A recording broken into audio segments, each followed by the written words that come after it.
Opa, boa tarde, audiência das redes sociais do Sistema Versimares. A gente está iniciando aqui mais uma Conexão SVM, uma série de lives que a gente está fazendo, o sistema está fazendo para refletir sobre esse período, né, essa fase que estamos passando com a pandemia do coronavírus.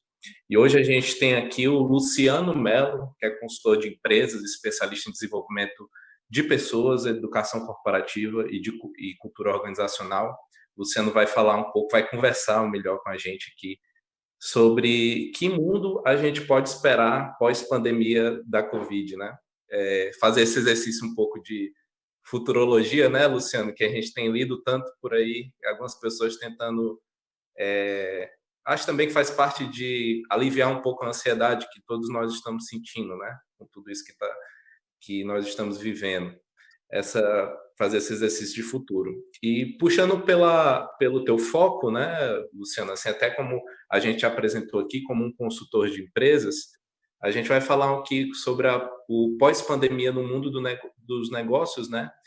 Eu queria te perguntar primeiro o seguinte, não é nem qual é o futuro para esses negócios na pandemia, mas o que a gente pode esperar? Assim, qual seria a expectativa, né? O que a gente pode ter no presente agora é uma expectativa, né? A respeito de como é que pode ser esse mundo de negócios no pós-pandemia. O que você pensa a respeito dessa expectativa? Bacana, prazer, Felipe. Para mim é uma alegria estar aqui com vocês, com o teu público, né? Num lugar que eu diria que nunca se fez de tanta relevância, né? Hoje, no mundo de tanta informação, a gente vive a desinformação pelo excesso. E espaço onde a gente possa, aí, de fato, aprofundar temas relevantes, trazer um pouquinho de clareza, de lucidez para o debate, eu acho que é sempre extremamente valioso. Sim. Então, vamos lá, né? Olhar do ponto de vista da tua pergunta, não especificamente na futurologia como premonição, né? Como ato premonitório, o que eu tenho dito sempre aí nos espaços que eu tenho habitado é que nunca foi tão difícil trabalhar com modelos de previsão. Esse modelo de previsão ele sempre for uma lógica muito ilusória, né? Porque o futuro raramente se apresenta como nós gostaríamos, o futuro segue a sua própria dinâmica. Só que no passado era mais ou menos possível, porque os desvios de curso eles eram muito lentos. Então, nessa lentidão, a gente conseguia ter minimamente modelos que a gente pudesse se cercar como base de certeza e de segurança para a tomada de decisão. Hoje, com essa velocidade que está aí, eu diria que é praticamente impossível qualquer modelo de previsão de cenário de médio e longo prazo. E aí, já ampliando a tua pergunta, eu acho que o grande exercício nosso é olhar tendências, e acho que o mundo nos convida a isso, né? E quando se fala muito em pós-pandemia, eu gosto muito de trabalhar com metáforas. Eu acho que as metáforas têm um poder educacional mesmo, do ponto de vista de ampliar a nossa percepção da realidade. E uma metáfora que eu tenho me utilizado muito nesse cenário, Felipe, é a da própria pandemia em si, da doença, né? A gente fala muito desse paciente, vamos olhar o país, o mundo empresarial, né, o mundo da gestão, do ponto de vista desse paciente. A gente olha muito como será esse paciente pós-pandemia. Mas, para eu entender isso, eu preciso primeiro entender que existe um pré-pandemia. Né? Nenhum quadro clínico se apresenta simplesmente a partir de um resultado. Ele tem uma prerrogativa que é anterior. E se a gente olhar, é importante nós nos lembrarmos disso. Eu diria como modelo econômico macro, a gente já vem aí com um estado de convalescência contínuo, né? Quando se sinalizava aí cenários de crescimento, né, acima de um dígito, a partir de um dígito, você expressando um pouquinho esse princípio econômico com maior pujança, e aí vem esse grande cisne negro, essa variável que nós não controlamos, que é exatamente a pandemia. E aí eu tenho ouvido uma fala, que é mais ou menos um lugar comum, que essa pandemia era democrática, porque ela pegou a todos, né? Não do ponto de vista social, mas do ponto de vista da transversalidade, que ela atinge a todos. Mas, dependendo do olhar, ela não é tão democrática assim, porque eu diria que estamos, né, todos na mesma tempestade, mas não no mesmo barco, porque esses barcos tinham condições a priori diferentes, né? A saúde das empresas, dos negócios, pela própria estrutura de gestão individual, mas também pelo modelo econômico vigente, ele nos convida a ter olhares difusos para isso. Então, eu diria o seguinte: você olhar para um cenário único é uma experiência extremamente, eu diria, desafiadora, porque eu diria que nós teremos múltiplos cenários, onde nós teremos algumas empresas ou negócios surfando, e a gente vê isso, inclusive, no pandemia, né? Algumas empresas que, quer seja por conjuntura de modelo, de natureza do próprio negócio de atuação, áreas essenciais, né? Então, de fato, crescendo dentro desse princípio, ou algumas até pela disfunção do modelo, né? Eu vi recentemente uma informação, segmento de bebidas alcoólicas, né? Cresceu 20%, muito fruto do medo, né? do estado depressivo da população, e aí muitos como fuga, como ilusão. Então, assim, esses modelos de previsão, eles se apresentam a partir de lógicas difusas, que é preciso a gente entender muito bem a partir desse cenário atual. A Netflix mesmo aumentou o número de assinantes, né?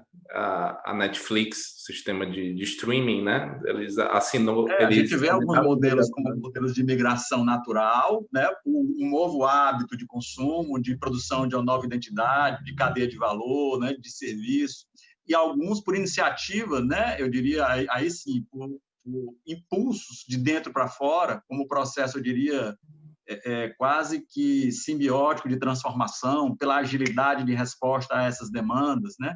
Então, a gente vê um universo de questões. Eu acho que algumas certezas são possíveis, poucas. Primeira delas, né? E aí é possível a gente olhar um pouco para a história nesse sentido. Toda grande transformação da humanidade, assim, ela é cercada, né, nos períodos pós-tragédia, por mudanças de hábitos. E aí, muito mais do ponto de vista do modus vivendi, eu diria, da funcionalidade da sociedade, do que do ponto de vista humano. E a gente vai discutir um pouquinho sobre isso. Eu tenho visto algumas reflexões, né, e eu sou esperançoso por natureza, mas não ingênuo, né? Eu tenho visto algumas reflexões, nós vamos sair muito mais solidários, nós vamos sair mais isso, mais aquilo. Eu vejo muito algumas pessoas querendo qualificar o vírus de um ponto de vista ideológico, ou, eu diria assim, dentro de uma missão maior. E o meu papel como consultor, como empresário, como educador dentro desse espaço de construção da vida prática é respeitar as crenças, que elas são legítimas, né? E aí existem crenças religiosas que norteiam esses olhares, existe uma série de expressões míticas, mas é necessário a gente agir do ponto de vista do pragmatismo, né? Porque o tempo atual nos convida a sermos esses atores e gestores dessa mudança. Se estamos na mesma tempestade, como eu vou lidar com ela vai fazer a diferença. E desse ponto de vista, a gente trazer essa consciência dessa responsabilidade a partir desse cenário, da expressão daquilo que muitas vezes pode se multiplicar por fenômenos, né, sociais ou culturais difusos, é extremamente emblemático. Então, eu não tenho essa certeza, por exemplo, que nós sairemos uma sociedade melhor. Eu tenho a certeza que nós sairemos uma sociedade transformada, do ponto de vista da sua funcionalidade. Porque uma dessas certezas é esses estados de transformação radical que a sociedade vive, quer seja por guerras, por pandemias, por revoluções, né? Que são rupturas em um modus vivendi, eles exacerbam os absurdos do cotidiano que no dia a dia a gente não enxerga mais. Então, eu diria que a nossa sociedade, como modelo de negócio, como modelo de gestão, como modelo de organização social e empresarial, ele já estava repleto de disfunções, mas que eram mascaradas por uma aparente normalidade. Em período de pandemia, isso vem à tona. Alguns absurdos emergem, e a esses absurdos não dá mais para não olhar para eles. E eu diria que, funcionalmente, alguns desses elementos serão drasticamente alterados. Agora, Sim. aquilo que rege a natureza humana como virtude, como valor, como princípios éticos, eu não tenho convicção, e aí, olhando para o passado e olhando para a história recente da humanidade, nós sairemos transformados. Porque cada um é sujeito. É como eu escolho, eu digo sempre, né? Toda situação dessa natureza, ela produz o melhor e o pior da natureza humana. O que a gente tem visto de coisas positivas e propositivas, de ações de doação, de movimentos voluntários, de arrecadar recursos, de colocar em risco a minha vida pessoal, né? E servir ao outro, que esse é o impulso de vida, né? É aquilo que pulsa do melhor da natureza humana, mas também nós temos visto coisas assim, né, monstruosas nesse período. Pessoas se utilizando nesse momento da fragilidade do outro para ganhar dinheiro, né? Quer seja na extorsão, quer seja, né, na lógica da sobrevivência do eu. Então, a gente vê isso desde nações, né? A China, né, que, teoricamente, né, passou por esse processo primeiro, se coloca ali como um agente mundial de solução, mas aí vem as prioridades e as preferências políticas, ideológicas. Estados Unidos, que recebe, né, respiradores e segura, quer dizer, desde o egoísmo da nação, e a gente vê isso em vários níveis, né? Ao indivíduo que vai lá, o efeito do papel higiênico, que é emblemático, né? É a lógica lá freudiana da fase anal, é o medo primário, é o medo da vida, e aí eu corro para segurar tudo para mim, prefeituras, né? Com EPIs, a prefeitura vizinha, então eu vou estocar aqui para 3 meses, e o cara vizinho vai morrer. Então, assim, sim, a gente tem tido essa pluralidade, eu diria, de manifestações daquilo que é a expressão humana. Então, uma pluralidade de reações, né? Isso. Desse ponto de vista, nada me leva a crer que sairemos melhores se não formos capazes de aprender com a natureza do evento. Do ponto de vista funcional, eu não tenho dúvida. Não tenho dúvida, né? Isso aqui é uma realidade, né? Hoje, todo mundo é produtor de conhecimento e de cultura, né? Basta um vídeo e uma rede de transmissão, né? Alguns absurdos, filho, que eu acho muito bacana a gente olhar. A gente fala do isolamento, né?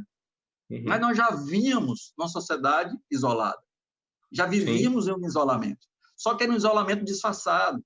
Era um isolamento seletivo. O que esse vírus fez foi, eu diria assim, né?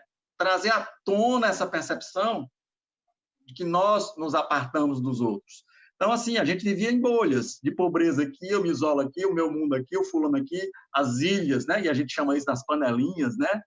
Nas empresas, nos grupos sociais, nos modelos de exclusão. A gente vê isso, inclusive, nos movimentos de mundo, com o Brexit, né? Com vários movimentos já de exclusão, a globalização do processo de né? Retração por conta de movimentos isolacionistas. Então, a gente já vivia esse curso desse movimento isolacionista como indivíduo, como mundo. O conceito paradoxal da própria tecnologia, né? Vivíamos tão perto e tão longe uns dos outros, isolados em nós mesmos, se não fisicamente, mas de presença afetiva. Então, esse isolamento ele já existia. A gente apenas agora se deu conta. E essa é a escolha. Beleza, ele veio. E aí? Que sociedade eu quero? Como é que eu quero olhar para esses dilemas? Um outro absurdo que se faz muito presente é a lógica, é o nosso modelo de construção mental de resolução de problemas. Se nós olharmos, né, nesse aparente normal, que eu diria que é muito mais uma normose, né, que nós vivíamos, era a lógica da solução individual, cada um por si, né?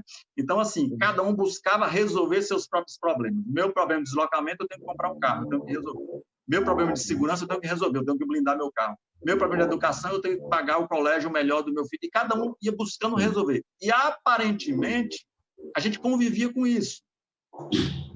Por baixo dessa camada, isso tem muito a ver com o ambiente empresarial, porque se tornou e se mostrou impossível, porque colocar, né, cerca elétrica na minha casa, contratar um segurança de rua, colocar o vidro blindado no meu carro, não resolveu o nosso problema de segurança. Ele cria uma sensação de segurança, mas eu crio o bolsão de isolamento. Então, assim, eu acho que o que nós estamos sendo colocado em xeque como solução é que hoje, por exemplo, para essa pandemia não existe uma solução individual. Porque aí sim, todos nós somos... Não dá mais para eu me isolar no meu mundinho de faz de conta. Alguns até ainda continuam tentando. E a gente vê alguns movimentos individualistas, né, nesse sentido. Mas não dá mais. Então, eu diria, do ponto de vista funcional de decisão, por exemplo, né, um dos grandes absurdos que foi se construindo, e a gente convivia, era normal. A China, como grande produtora mundial de estoque de insumos para o mundo inteiro. Isso é insustentável. A gente olha isso do ponto de vista individual, né? A empresa não pode depender como refém de um único fornecedor, sob pena. E isso veio à tona de uma maneira assustadora. Sim. Eu diria que novas organizações, novos ecossistemas locais vão começar a nascer como princípio estratégico mesmo. Então, funcionalmente, eu diria que nós seremos outros. E aí muitas oportunidades emergirão. E aqueles que tiverem antenados e capacidade, né, de conectar os seus negócios com a necessidade, vão, de fato, conseguir surfar, né, e aproveitar melhor essa onda. Outros... Luciano, me chama a atenção essa tua fala, essa ênfase na questão do isolamento, que eu vejo dessa forma também, concordo que era algo que nós já vivíamos antes de uma outra forma, né? O isolamento, né? Isso que tu falaste sobre a nossa maneira de resolver problemas, no cada um por si. Como é que você está vendo... já também nessa expectativa de um cenário pós-pandemia, que a gente não sabe se é daqui a alguns meses ou daqui a um ano, ninguém sabe, mas você acha que o mundo dos negócios vai ter que lidar com um certo receio das pessoas em conviver coletivamente, porque a gente vai ter um cenário, caso seja distribuída uma vacina, né, descoberta, desenvolvida, e distribuída uma vacina, né, que as pessoas possam se imunizar da Covid, né, do coronavírus. E eu penso que um outro cenário, caso não haja a descoberta da vacina, né, a curto prazo. Então, você tem pensado nisso, sim? Como é que a gente vai lidar com esse receio da convivência, né? Pelo que eu entendi, compreendi da sua fala, esse receio da convivência ele já existe. Talvez ele só vai se manifestar de uma maneira diferente, né, daqui para frente. Eu diria que no passado não era nenhum receio da convivência, era uma exclusão seletiva, com valores, com um modelo de organização social. Isso fala muito sobre cultura, né? Uma das minhas áreas de estudo e de atuação muito forte é exatamente em modelos de transformação cultural dentro de ambientes de negócio, para que possam impulsionar essas empresas em relação a um futuro sustentável, um futuro mais próximo. E, sem dúvida nenhuma, essa é uma questão que merece uma atenção muito grande.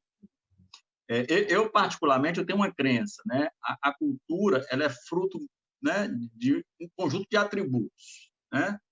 De sistemas que sustentam essa cultura e que impulsionam, né, efetivamente, essa nossa natureza. E o ser humano ele é regido por duas forças, que é a natureza, que a me habita, que é um impulso vital, e pela cultura, né? A cultura que domina ou que efetivamente regula aquele status quo daquele ambiente.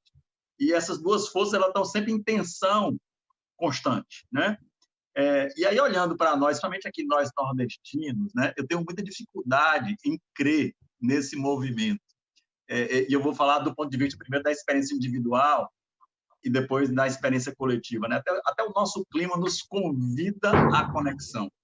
Eu diria que isso teria que ser algo de 2 anos, não seria suficiente para sustentar esse movimento que pulsa em nós, que é a experiência do encontro. Eu recebi recentemente aqui, né, um amigo que veio entregar um objeto que estava precisando. Ele veio de máscara e tudo, e ele entrou na minha casa, né, só na varanda. Eu moro em casa isolada, ele entrou e ficou só na frente, na varanda. E é engraçado, porque você não sabe como agir. o impulso natural é de você ir dar um abraço. Tem algo que não é racional. Tem um movimento de encontro. E nós vamos ter que aprender a conviver com essa tensão. Eu diria que o nosso movimento muito maior, olhando para a cultura, é o do distanciamento necessário como espaço de contenção, e aí eu estou falando do aspecto sanitário. Porque quando eu falo do isolamento, e aí a gente traz essa conotação que você está trazendo, ele não é só do ponto de vista físico, ele é do ponto de vista ético. Existe um ethos aí, do ponto de vista de elementos de exclusão. E o ambiente empresarial, ele é preponderante nessa transformação. Sim. Se tem uma outra mudança que eu acredito que nós estamos nos abrindo do ponto de vista desse espaço, é que as empresas elas não poderão ser mais neutras como expressão, eu diria, de movimentos cultural, não só do ponto de vista intra-empresa, mas da sociedade como um todo. Não dá mais para eu, empresa, não me ver como um agente de fato de transformação e de construção social. E isso é muito presente quando a gente olha, primeiro, para o sentido das pessoas de pertencimento e de reconhecimento de valor. Eu vou aqui, sem querer trazer nenhuma ideologização para esse embate, mas para alguns movimentos que a gente vê e que expressam na sociedade como um todo percepção de valor. Né? E aí, dois movimentos como de um mesmo segmento, a gente vê o Madeiro e Outback, né? Duas empresas de alimentação. Aí a gente vê a atitude de uma delas, mais uma vez, sem nenhum caráter, né, de ideologização, mas diante da pandemia, diante do risco da vida, nós não podemos parar. Aí tem um discurso, tem um conceito por trás. E a gente vê o Outback, né, no mesmo segmento, na mesma tempestade, olha para a mesma realidade e diz, já que nós vamos parar, o que eu vou fazer com isso? E eles estavam lá com já milhares de ovos de Páscoa comprados para o período da Páscoa e fazem doação desses ovos com uma repercussão super positiva em rede social. Mas não é só uma ação de caridade. Eu acho que mais do que... Durante muito tempo, as empresas já vinham investindo em marketing social, mas muito mais com uma visibilidade, né, do ponto de vista da imagem que eu estou passando pontualmente. Eu diria que agora é mais do que imagem. Nós não podemos mais ficar em cima do muro. Sim. Acho que as empresas agora estão sendo convidadas a mostrar as suas caras, porque durante muito tempo as empresas olharam para as pessoas apenas como meros consumidores, consumidor de produto. E eu quero capturar consumidores. E assim, eu acho que essa pandemia nos trouxe essa concepção do sentido de essencialidade, daquilo que não dá para abrir mão. Nós não somos só consumidores. A relação empresa, né, e pessoa e indivíduo, ela passa por transformações também simbióticas daquilo que é a percepção de valor. Não só o valor do bem-estar individual, do serviço que é prestado. Também. Eu quero continuar qualificando o serviço. Mas que benefício eu gero? Porque esses movimentos, né, é o que tem, é a expressão que no latim eles chamam de memento mori, né? Eles trazem a percepção de que somos mortais, somos falíveis. E como as empresas estão atuando nesse cenário faz toda a diferença. Para quem está fora, como percepção, e eu tenho ouvido muito de clientes meus, né, de funcionários de empresas, de clientes dizendo, Luciano, eu nunca tive tanto orgulho de trabalhar nessa empresa. E que isso não era percebido antes. E isso tem a ver com a atitude que foi assumida diante disso, de cuidado das pessoas intra e extra, nessa relação. Eu diria que algo que vai ser modificado muito fortemente, e eu acredito nisso, né? As empresas trabalhavam muito em função de otimização de resultado, de recurso, via lucro. E tem um princípio que eu acredito muito, acho que é de Peter Drucker, que ele perceba que ele dizia isso no século passado, mas essa pandemia está fazendo isso, né, ser algo extremamente presente. Ele dizia que o lucro é como o ar que nós respiramos. Ele é vital, mas eu não posso viver para respirar.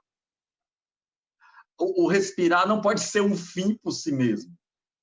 O lucro não pode ser um fim por si mesmo, sob pena de nós nos autodestruirmos. Esse modelo, para mim, ele está em xeque. Agora, como processo de construção, E todo modelo que está em xeque, ele emerge, porque como modelo, ele é vivo, ele é impessoal. Que novo modelo vai emergir a partir disso, melhor ou pior, é o que nós vamos fazer com ele. Mas existem Luciano, forças que estão postas aí nesse sentido, no meu entendimento. então você sinalizaria que, para adiante, as empresas vão ter um engajamento mais sólido nessa perspectiva do desenvolvimento sustentável, da responsabilidade social? Você citou um exemplo aí do Outback, né, de reagindo à crise. Você sinalizaria isso, de que as empresas vão ter um engajamento mais sólido no desenvolvimento sustentável? Como é Eu, que você vê isso agora? eu acredito até por sustentação e por sobrevivência, né? E esse engajamento, do ponto de vista da sustentabilidade do ecossistema maior, da minha responsabilidade com esse ecossistema, né? De variáveis críticas que determinam, eu diria, funções que alteram o equilíbrio desse ecossistema, só em função do lucro de curto prazo. Então, essa punção do lucro de curto prazo está se vendo, né, que é insustentável, porque produz, eu estou falando da pandemia, mas não só da pandemia, né? A pandemia exacerbou alguns aspectos, alguns atributos que fizeram, como eu disse inicialmente, conceitos serem questionados, mas da sustentação da vida no longo prazo. E aí, de repente, mais importante do que lucro é geração de valor. Qual é o capital social, né? E aí, quando eu digo social, de credibilidade que eu tenho a partir dessa experiência. Como as pessoas, né? Porque a experiência de consumo, ela está cada vez mais individualizando a partir de uma experiência de conexão do produto, do indivíduo e do benefício. Sim. E dentro dessa lógica que eu trouxe em xeque, né, do benefício individual, não, o que é melhor para mim? Eu tinha uma lógica de decisão de compra. Isso é melhor para mim. E aí, aquilo que eu disse. Se isso é colocado em xeque, a solução individual não responde à demanda coletiva, eu não posso mais olhar, eu não enxergo mais só aquilo que é bom para mim. Qual o papel, de fato, dessas empresas no modelo de transformação, né, que possa, de fato, minimizar, eu diria, essas fontes de exclusão? Não só do ponto de vista econômico, também, mas da própria experiência de vida dos seus colaboradores, né? Sim. Pessoas que estão ficando em casa sem ter condições. Eu diria que um dos grandes dilemas, trazendo um pouquinho essa reflexão agora, não só do ponto de vista da economia do mercado, mas olhando para dentro das empresas, né? E, assim, são novas habilidades que não foram ensinadas em lugar nenhum. Como é que eu vou gerenciar essas pessoas à distância, se eu não confio? Perceba o paradoxo. Um dos maiores dilemas, né, de gestores é a delegação. Porque, de fato, é uma grande panaceia. A maioria dos gestores fala em delegação, mas pouquíssimos deles, de fato, delegam. Porque, né, ainda precisam do controle. Comando e controle. A casa dela. Então, assim, isso convida a um outro nível de relação, de produzir, de fato, relações de confiança que sejam, né, verdadeiras. E tudo isso está em construção.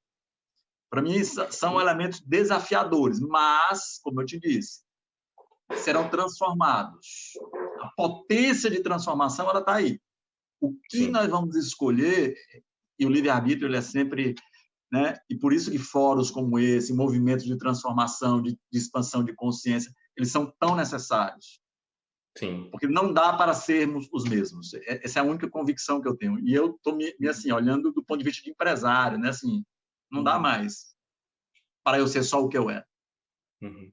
Luciano, você falou muito até então e começou a falar um pouco sobre a realidade do trabalhador das empresas, né, do colaborador das empresas, que a gente refletiu um pouco aqui a maior parte do tempo. sobre o que está ao entorno da decisão do empresário, né? Com todas essas mudanças que estão ocorrendo.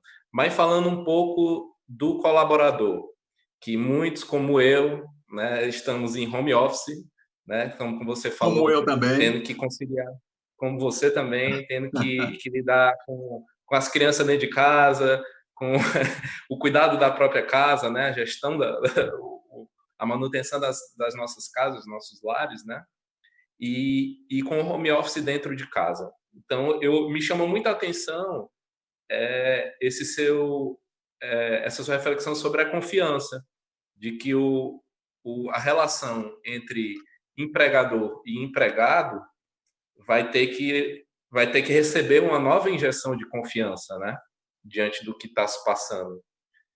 Então, eu queria falar um pouquinho, né, desse contexto aí que a gente como empregado está inserido home office, tendo que reformular a nossa relação com os chefes, os patrões, porque nós temos que daqui produzir, ao mesmo tempo eles não têm o ambiente de controle, como você falou, que existe quando a gente está ali no presencial, né, no ambiente presencial. Então, como é que fica, né, para os colaboradores, para os empregados, né, essa situação toda? Nós, e quando eu digo nós, eu me coloco nisso, porque eu também estou vivendo isso. Sim. Né? A sociedade está tendo que aprender, alguns com mais dor, outras com menos dor, com mais leveza, mas é exatamente esse olhar. Eu diria que é o seguinte, no passado bem recente, essa fronteira de trabalho, mundo do trabalho e mundo pessoal era muito clara, né? Com algumas exceções, né? Mas as exceções eram aquelas pessoas que trabalhavam externo, vendedor, né? Promotor, que trabalhava fora, na rua e tudo. Mas, mesmo assim, essa fronteira, que se não era física, do ponto de vista das paredes da empresa, ela era temporal. Era as 8 horas de trabalho, de tal hora a tal hora, você entrou, agora eu estou trabalhando, agora não estou. O modelo mental te levava a um sistema de funcionamento. Então, essas fronteiras, e o que está acontecendo com o mundo? Essas fronteiras estão sendo destruídas. Eu diria que o mundo de Berlim caiu, né? Essas fronteiras não existem mais. E algumas pessoas ficam doidas, porque elas só sabem gerenciar a partir deste modelo de mundo. Eu diria que essa é uma das grandes transformações que se faz necessária durante muito tempo. E aqui é o seguinte, desse ponto de vista, algumas mudanças, algumas transformações foram rápidas e vieram, né? Mas algumas são anunciadas há muito tempo. Muitos líderes, muitos profissionais não conseguiram se transformar para isso. E, assim, agora simplesmente isso se tornou fluido. Eu vi uma expressão, o Bauman, Zygmunt Bauman, né? Ele usa a expressão do mundo líquido, né? Esse mundo que as relações não são mais estáveis, estabelecidas a partir de códigos, de princípios rígidos, imutáveis, né? Mas eu assistindo um debate recentemente com o Karnal, ele diz: o mundo não é mais líquido, o Bauman já está para trás. O mundo agora é gasoso. É muito mais veloz, né? Sim. E eu diria o seguinte: essas fronteiras simplesmente não existem mais. E algumas máximas ainda eram verdade. Você não pode trazer Paulina para o trabalho, você não pode isso, como se nós vestíssemos uma roupa, agora eu sou o profissional, agora eu sou o funcionário, né? E pessoas, inclusive, dentro de princípios éticos, de conduta de vida. Não, aqui não é trabalho, isso aqui eu posso. Pessoas que não tinham